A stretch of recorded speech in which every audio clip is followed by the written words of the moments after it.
Hey, welcome everybody. How's it going? Hope everyone's doing good. Today's a little different kind of a show. Josh will be joining us here in just a minute. We'll just gotta get some stuff going. This is what happens when I'm gonna do a lot of the stuff. Okay, there we go. There we go. Everything's working. I think so. We can start this.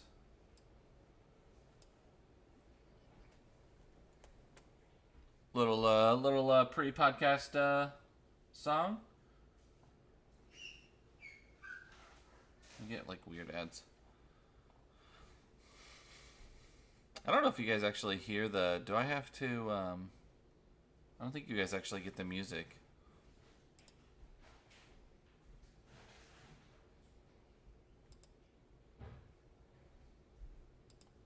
Let's see. Share screen. Chrome tab.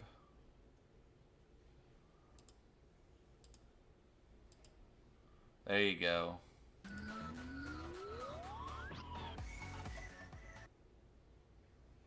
But we want to like turn that like as low as possible. It's still loud. Now, gotta do the dance.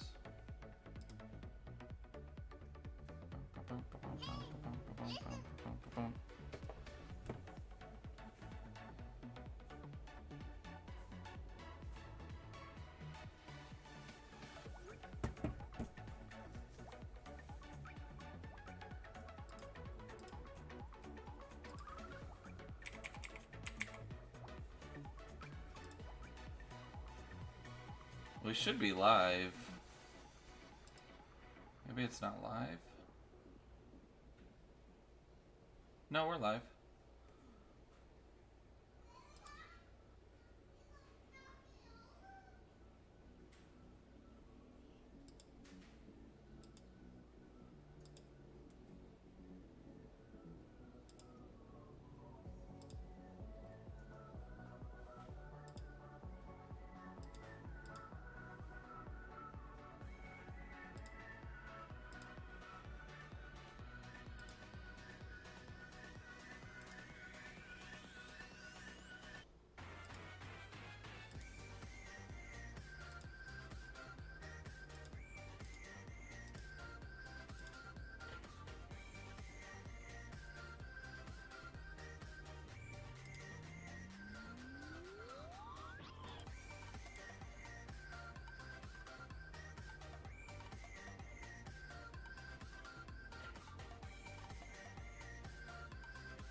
Good morning if you're with us. If you just now joined us, glad you're here.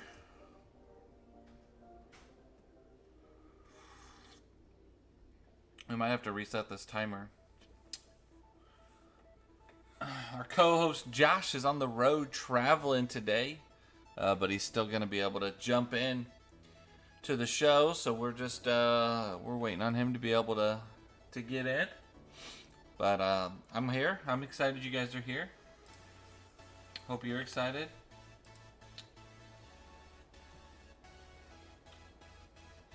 The music's a little over the top.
Remove.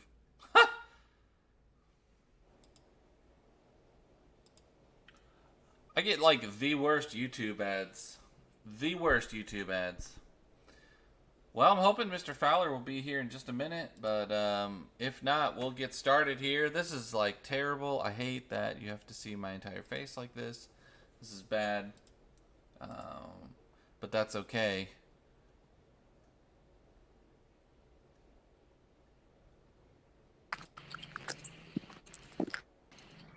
Hey, look at this guy. Hey, what's up, man? Good morning, good morning, good morning. Good morning, man. What's going on this fine morning? I assume What? I'm hopping in live. Yeah, there's a little live count. You are definitely live. Definitely live. Definitely live. No, we're getting ready to head out of town. We're going to Philadelphia for memorial service. We're going to spend a few days in New York City. New York City. Get a rope. I know. Does anyone remember those commercials? I always remember those commercials. Pace pecani sauce, right? Pace. So I had to. The mechanic, the guy that works on my car, is very, very talkative, and sometimes I get stuck up there for an hour. So I had to start walking back towards the house so Heather can come pick me up, so I don't get stuck there. Solid. So Josh is getting his workout in as we are talking. Hey guys, this is Behind the Beards, where we pull the curtain back and take a look behind the scenes and reveal the things you need to know about people who are called to lead your churches and your ministries. I'm Aaron Partlow, the youth minister in Baton Rouge, in Longview, Texas. I don't even know where I'm at. And this is Josh Fowler, the preaching minister in Baton Rouge, Louisiana, and we are here doing a different type of show today. Getting out and getting some sunshine for Josh, and we're excited that you're here today. Today we're going to talk about this idea of what happens after a flop. And we were talking about this, like, how do you, in ministry, like, come back after, like, you pour a lot of energy, a lot of effort. I'm thinking, like, for me, I was thinking, like, if you're a youth minister and you pour a lot of energy and an effort into this idea, and just nobody else wants to do it. Like, nobody else wants to jump on board, or like, you're like, hey, let's go to this event, and then nobody's there. Like, nobody signs up or goes. Or maybe you're hosting a church event and nobody shows up. Like, what do we do as ministers? What do we do as elders, as deacons? Maybe it's as recent as, like, you host a men's work day at the church, right? And like 2 people show up, and you spend all day and you have great fellowship, and you're exhausted and you're tired because nobody else showed up. Like, how do you bounce back from that? How do you mentally bounce back from that? And then how do you not be salty, right? Like, that's the big idea, is how do you not be salty? How do you not be, there's another word there that I'm trying to think of, but I can't think of it on the top of my head. So that's our idea of our show today. That's what we're going to talk about. You guys in the comments, if you got something, just send it our way and kind of talk about it as well. Look at that Fowler family looking good. That's right. There's the fam somewhere. There we go. Everybody makes my wife. Wow, that looks driving. Like a graduated senior back there. Hang out with you guys for a little bit. That's right. Getting ready to go to Oklahoma Christian. We move her in July 31st. So big things ahead. For me, it's salty is a good word. Cynical is probably my typical tendency. And what it really comes down to is, so the next time I get in front of the church, when it comes time to report about all the things we did or the things that transpired, how snide do I get for those who I know should have been there but didn't show up, right? Or do you just graciously thank the ones that showed up? And hey, the church doesn't have to know if there was 2 people or 200, because the truth is we had this some people showed up, and the ones who did some work and got some things done. So how to maintain that level of positivity around Right. things like that when, you know, there's this expectation in my mind of people's response, and I have an idea of what success in that looks like. And so when it doesn't measure up, how do I maintain a level of positivity for those that did participate? It's a Right. challenge. It really is. It is. It's hard. It's hard and it's difficult, and it's also hard. This idea. I realize that you can't actually see show notes today, so that's fun. It's also difficult when. Gotcha. How about? Well, actually, I'll get into this a little bit later. So let's stay on this track, and we'll move to this next question after a little bit. But yeah, remaining that positivity, but also like trying to find that silver lining, right? It seems like there's a lot of times where you have to find the silver lining or like be, um, more positive about a situation. So I'm not thinking of any situation. By the way, I'm not thinking of anything in particular when we're talking about this topic or topics in the past. Like it's not like I just had a big flop in ministry or something. It's I just this is a real thing. Like when you wake up the next morning and like you're sad or you're frustrated through an event. I was actually thinking about Matthew chapter 6, and Jesus talks about, uh, you know, um, be weary of practicing your righteousness in front of others for your own praise and your own gain. And for me, I was thinking about this like, do I allow this disappointment to stop me from serving with the correct heart at that moment? You know, Mm-hmm. if I'm at a work day at the church, and man, wouldn't it be great if like half the church or almost all the church showed up and said, "Yeah, we care about this physical property, and we're gonna pull weeds, and we're gonna cut limbs, and we're gonna do all this thing to make this church building look like a beautiful place because it's a place that we all use, right?" But then when nobody shows up and it's just like three of us, and there's a lot of work to be done. Do I do that begrudgingly?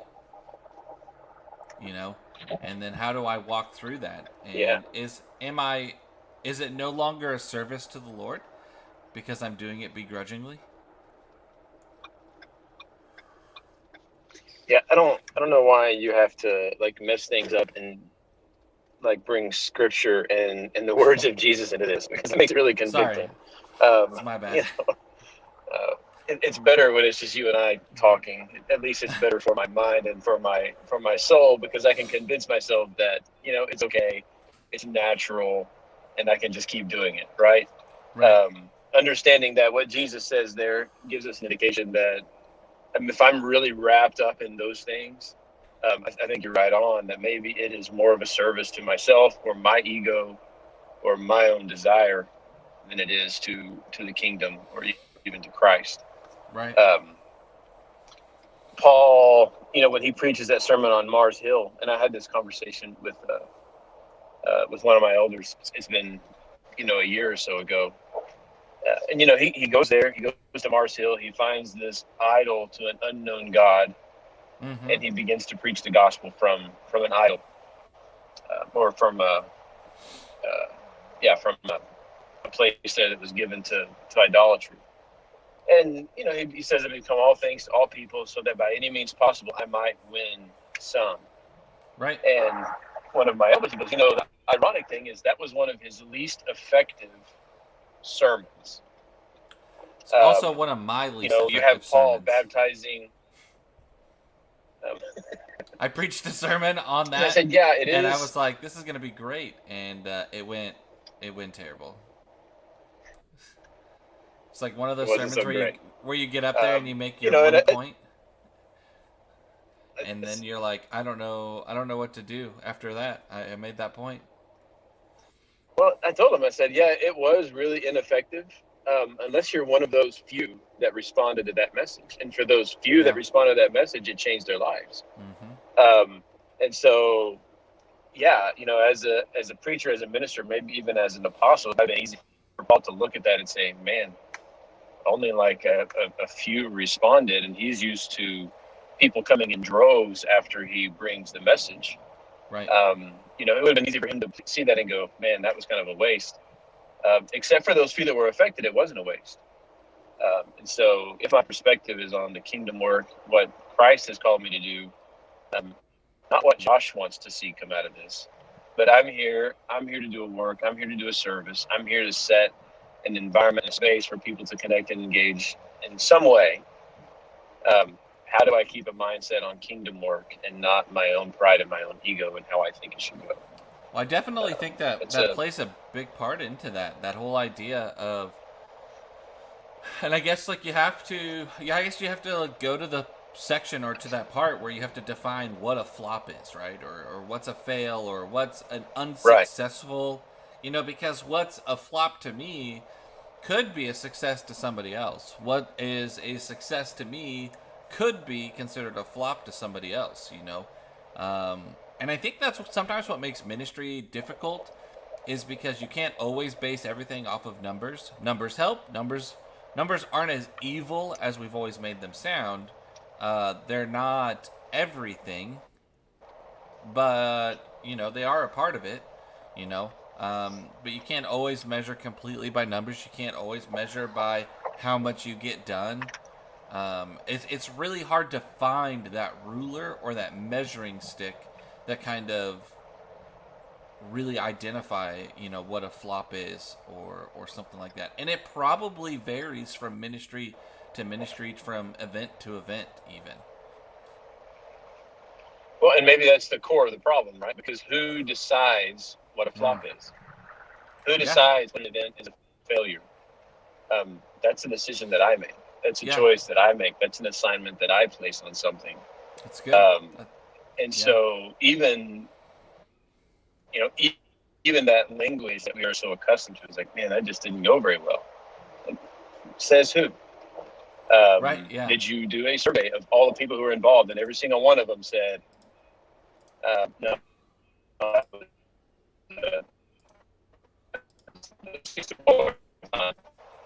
And because you never know what's going to connect with some people. You never know what aspect of an event or of a program or of a lesson or of a sermon. Right. That's the hardest place for me is, I'm preaching 2 sermons a week and teaching 1 or 2 Bible classes a week. So that's, 200 times a year that I'm getting up and speaking to someone about something. Right. And there are a lot of times where I finish and just go, oh, that was trash. That was just not good at all. Halfway through, I just wanted to walk off and say, you know what? Because this is not going anywhere. And more often than not, when I feel that way, I have a lot of people come to me and say, man, I really connected with that today. I really needed to hear that. There was some things in there I really felt like you were really speaking into my life. And, so I have this feeling that because it's not what I had in my mind. But I don't get to define something as a flop. I guess the only thing that really flops about it is the fact that it comes out of my mind, and it might be a flop for me because my heart's not in the right place.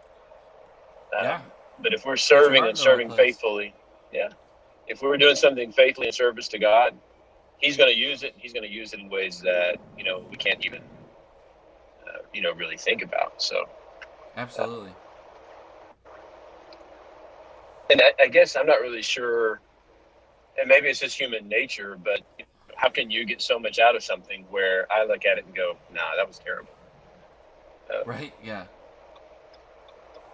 How do 2 people see an event and walk away from an event and it be completely different ideas or different concepts, I do you have an answer to that? I don't. Do you? Maybe one of our many viewers could comment and has a no I think a lot of it has to do. I think a lot of it has to do with the heart of the one who is in the moment. If I am coming to a place, that's any place, if I'm going to work, if I'm going to a game, if I'm going to a church event, if I'm going to a worship service, I'm going to get out of that moment whatever I put into it. That's And so I come definitely with the true. right mind and with the right heart, even as a participant. And I am ready to receive something. It may not be what you intended, but because I am seeking something, I'm going to find something of value. If I'm seeking a way to be engaged and to be in tune and to be active, then I'm going to find that place where I can do so.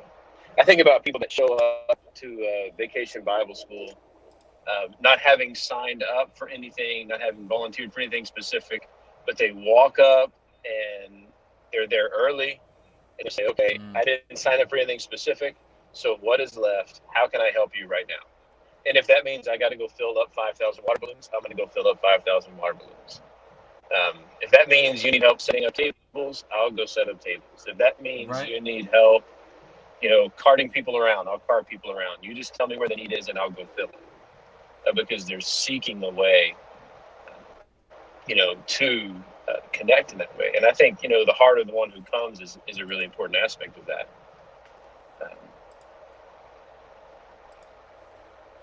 I agree. And I also feel like it's all from perspective as well. Like when somebody is, everything is completely perspective. And we may see something completely different, or we may experience something.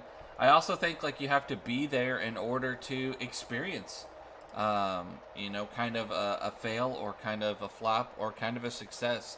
I was going to say, I had a mentor one time. He would always tell me, he was going to go on a retreat or something, or to a youth rally. And he's a guy who's got a youth ministry of 60, 70 kids, and so, if he doesn't get 40 to 50 kids, what's the point, right? Because a majority of them aren't going. And he had to stop and remind himself, hey, if I have one team that wants to go, I'm not canceling the trip. I'm going. Because I just told that one team that they weren't worth it, And if we're doing a service project or we're doing something like that and we're like, oh, well, this was a garbage event. Well, what did you just say about that service that you just did? Or that quality time that you just spent? We use this phrase quite often. We use that phrase all the time. This God works in mysterious ways. Except for when I don't understand it, then it's not acceptable, right? So God works in these mysterious ways. We don't see the bigger picture. And so sometimes in these ministry flops, I think two things can really happen. One, you consider it a flop, but maybe it really wasn't. Maybe you could actually find a silver lining. Maybe a conversation happened that God was wanting to happen between two people, or a relationship was built, or something was opened up in that time during that event. I don't know. You don't know.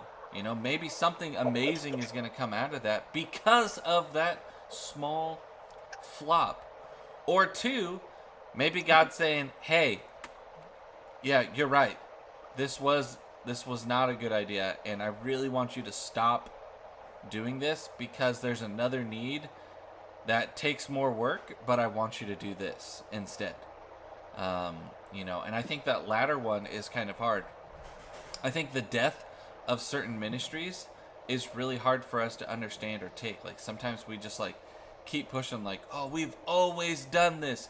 We've always done this. And it takes all these dramatic flops or people just flat out saying, because people vote with their bodies, right? And you're hey, we've always had a church softball team, and it's always been awesome. And then it's the fourth year down the road and 3 people have signed up, and you're no, but we've always done this. And people are yeah, but we don't want to play softball. We'd rather do something else, and sometimes just for the record, Aaron, that doesn't happen. A church softball team always has participants. Okay, it's true. Always. I actually just signed Lauren and up on ours. Might not be able to find them to. Nice, fantastic. Yeah, we're gonna play co-ed church softball. I think I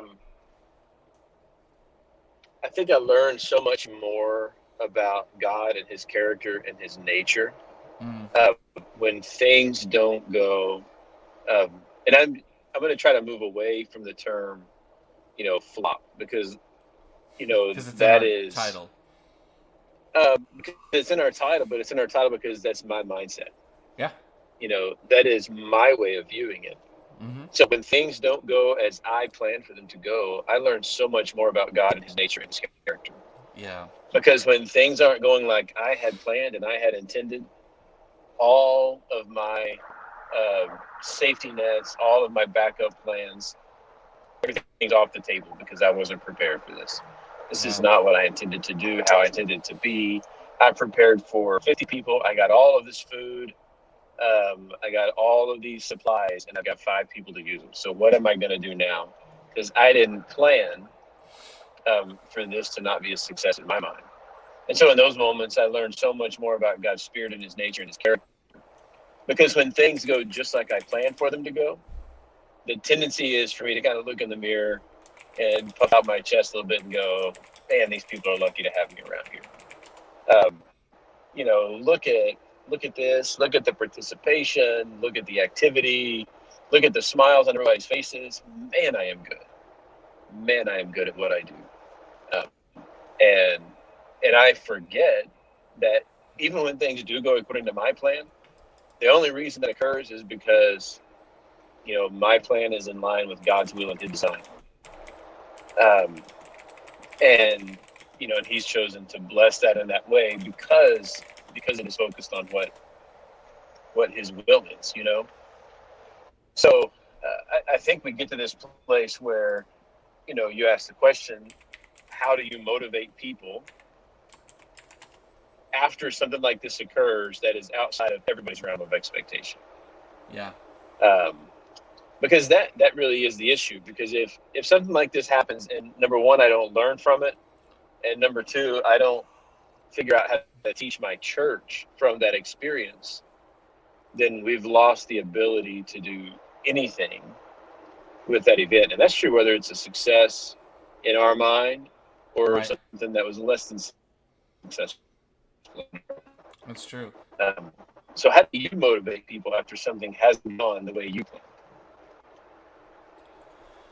I think the way that I try to remotivate people is honestly trying to find those silver linings, trying to see those things that happen. I guess when I go and do an event, I try to set up events to the way to where I have delegated almost everything out, that I'm kind of the guy who's walking around and trying to build those relationships with people. So if something does flop or go bad, or I'm sorry, I use that terminology again, but if something doesn't turn out the way that we want it to,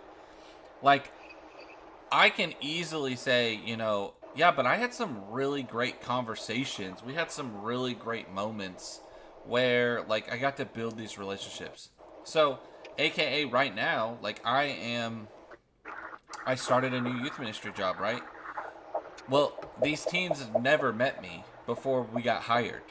So, number one part of my job right now is to introduce myself fully to these teenagers, because teenagers don't want anything to do with me until they know me, till they trust me, till they get my jokes, till we can joke about little things and funny things. So I have to make a fool of myself. I have to let them make fun of me. I have to, all these kind of things, to where there's so much give and take. Whereas you've been at a place for a long time, there was a standard when I had a devotional. The standard was, hey, we were going to get there, we were going to chat for a little bit, and then, man, you better believe we're going to dive deep into God's Word, and we're going to experience something great. That's really hard to do when there's no relationship, right? That's really hard to do where there's no relationship. And so right now I have to foster and build all these relationships. I have to build this trust. So my standard has to change. And so in order to motivate other people, I have to remind them, hey, sometimes it can get really deep. Sometimes it can be really awesome. Sometimes you just have to celebrate the fact that we got together. Not everything always goes according to plan.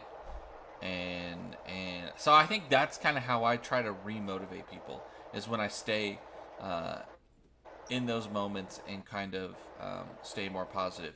You know, I had a mission trip one time where we took 6 kids somewhere, and you know, it was a very meaningful relationship. But because, you know, I didn't take 30 kids, you know, people asked, you know, was it a great mission trip? And I said it was an awesome mission trip. Um, so I don't know, like it's pretty interesting when you think about it. Yeah, so I think you're like right on when you talk So about real quick, Josh, the positivity. You still there? Okay, good. So we had a really good comment here. Chance Heron says, I do the same. Often I have people ask how many kids attend a certain event. Instead of giving a number, I just say we had a good group of kids and we had some really good conversations. That group could have been 1 to 2 kids, but we always have a great time. And I think that's extremely important because you can't put value on a relationship or on a conversation.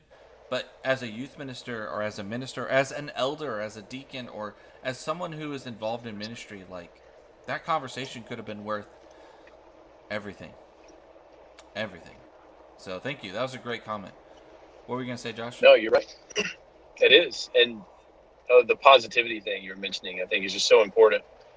And that's true in, you know, just life as a whole, is finding ways to find the positive. There are Don't going be a on David. all around us. And don't be a David and pour David, that water out after everybody spent all weekend getting that water for you. I'm just kidding.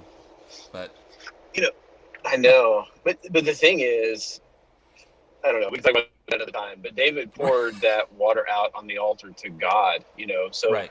He turned that over to God, so he made that even more powerful of a gesture. That's almost true. Like, I'm not worthy to drink this because of what you've done. But finding those things where we can capitalize on the positive things that are going on, I am not good at that, man. I see the things that don't go right. I see the things that people don't do right, and this is in my mind. I see the way that they don't respond the way I think they should respond. Yeah. Is that and they didn't do it right, or they didn't do it your way? And it's contagious. It's the same, Aaron. My way is the right way, right?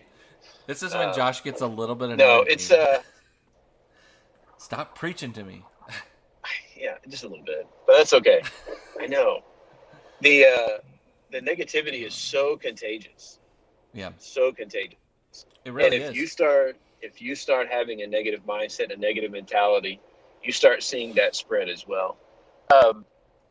On the flip side of that, your positivity is contagious as well.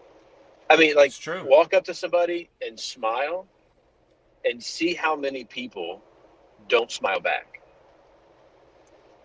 It's, you know, like somebody can have the biggest scowl on their face and you just kind of look at them and you smile and you grin. They're naturally going to do the same thing. They're going to respond because that positivity is contagious as well. Yeah. And so finding those things that are going right, finding those little silver linings, like you mentioned, you know, is just such a key way. And when we can find those and we can dwell on those, then you are going to motivate people to say, man, that sounds really cool. I really wish I would have been there. I can't go back in time, so the next time something comes up, I'm going to do a little better job about trying to be there because I want to see what's going on for myself. So we dwelling have to in remind positive. Ourselves, and I think this is really, really important. I think if we have any elders or deacons or other ministers out there, you need to understand and know this, okay? It starts at the top. And I don't like to think of things in a hierarchical system, but man, elders, it starts at the top. If you're not on board, if you're not positive or pushing something that's positive fashion, or at least unified together, man, those cracks, they start up there and they start to work their way down. Same thing when it comes to our special leaders, and deacons and stuff. If we are, I like what my dad says here, if we're the Eeyores in the group, that spreads. Ministers, the same thing. I think ministers try to be a little bit more positive. I think like 80% more ministers try to be more positive about things and try to push it. I think there is a 20% who could be, you know, we get burned, and so we take it personal. But yeah, like it starts at the top. So we set the mood and the behavior. We set what's okay and when what's not okay, and then it trickles down from there. And I think a lot of times, if you can find that negativity and that kind of stuff, you can sometimes trace it back up to the top. And we have to be extremely careful of that. You know, I always talk about how, and especially behind the beards, what we try to do really is to reveal the curtain, but also like take ministers and stuff off a pedestal and say they're perfect, you know.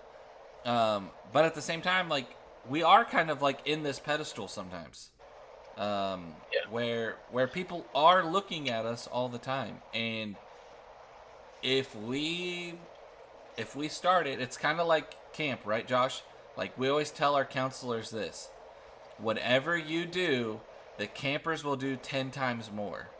You know, so if you say it's okay to do this, they will take it to the extreme. You know, I mean that's just like we once had a kid try to make a zip line at Tallgrass. You know, and it finally got to the point where I was like, stop. Like you're going to like get seriously hurt if you jump off of Grandma's porch and try to zip line down on this skinny piece of string to the basketball hoop. You know. There is, you said something about ministers, and I think ministers are really good at finding the positive. Mm. I don't think we are often very good at doing it in a genuine way. Correct. I agree. So my people know when I am dwelling on the positive, just as the token, I have to find a positive. And they know when I am genuinely embracing the good things that have come from something. And that for me is the challenge is to not be cynically positive, right, and not to be positive in a way that kind of takes a jab at those people that either didn't show up or didn't engage. Because it's not always about showing up. I mean, you can have 150 people at an event and only have 5 or 10 of them really engage and really become involved.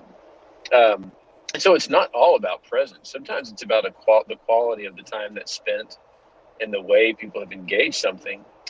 And so I can be positive in a way that's cynical and is still a little bit underhanded and still a little negative.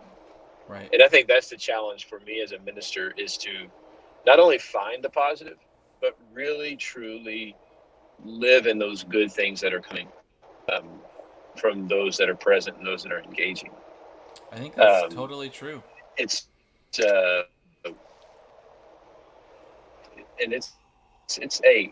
I'd like to say that I'm there and I have arrived. That knows me knows that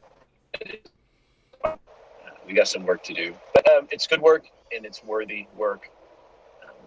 And it's something that we have to do if we want to continue to motivate people to respond to the things that are going on in our churches. You have a behind the beards moment? I don't. I think we pretty much summed it up. I think that's really great. I think for me, the behind the beards moment is that don't always consider something a flop, but then also maybe look for the signs that if it's a ministry that needs to, it's okay for a ministry to die because out of death comes rebirth, right? And refocus. And if you think of it sometimes as we always spend energy on something, and so if something has to go away, that means that energy is freed up to go into something else, right? Resources, time, energy, volunteers, or something like that. And that's okay, and it doesn't have to be a negative thing. We are thankful that you guys were able to join us today. We pray for Josh and his family and their safe travels. But we're really glad you guys were able to join us today. We want to remind you of something very important to us. We want to remind you of Galatians 6:9. Do not grow weary in doing good. We want to remind you that this world is messy and that life is messy. So allow Christ to use you to do something different, something good in his name. I'm Aaron, and this is Josh, and we will see you next week from Behind the Beards. Till we're all growing a beard. A man's face should never be bare. We just want some facial hair.